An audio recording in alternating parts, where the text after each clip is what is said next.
A Christian woman says that you would be legalizing sex with dead people by protecting gay rights. There's this bill in Idaho. It's called Idaho House Bill number 2. It would prevent discrimination against LGBT people by adding the words sexual orientation and gender identity to the Idaho Human Rights Act. So it already protects people based on the basis of race or sex or religion or national origin. So it would add to that list of protected classes sexual orientation and gender identity. And a woman that was testifying at an Idaho House committee hearing was really worried that this could lead to legalized necrophilia, sex with dead people. I'll let her explain it to you. I have a deep love and compassion for all people, as Christ has taught me, and by the incredible example of my parents growing up. With that said, that love and compassion does not mean that I condone the LGBT lifestyle. The words sexual orientation and gender identity are undefined and open up a Pandora's box of sexual preferences which minimally include up to as many as 70 and or up to minimally as 50 and more than 70 sexual preferences worldwide that I could find. Members of the committee, do you really want to legalize under this bill pedophilia, sadism, necrophilia, bestiality, exhibitionism, polygamy, and many others? And those are all within this undefined term.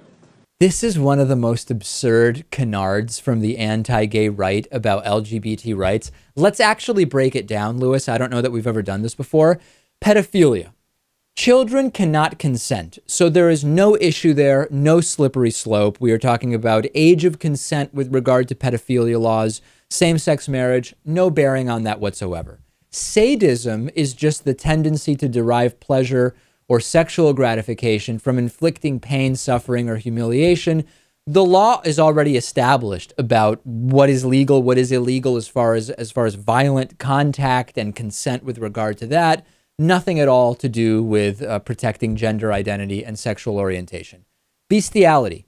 Bestiality is already not illegal in many states, predating Massachusetts being the first state to legalize same-sex marriage.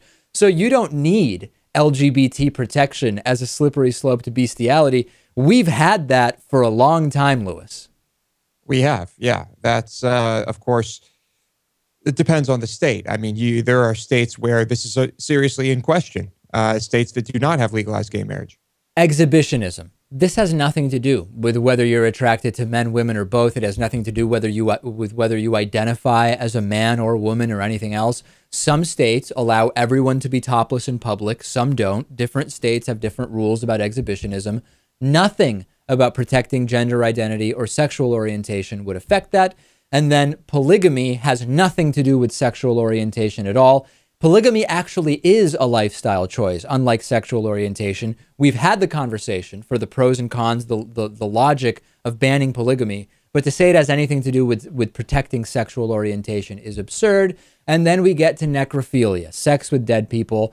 Dead people cannot consent. This is ridiculous. There is nothing at all about protecting sexual orientation or gender identity that would be a slippery slope, opening up the door to legalizing sex with dead people. But we continue to hear it from people like this woman.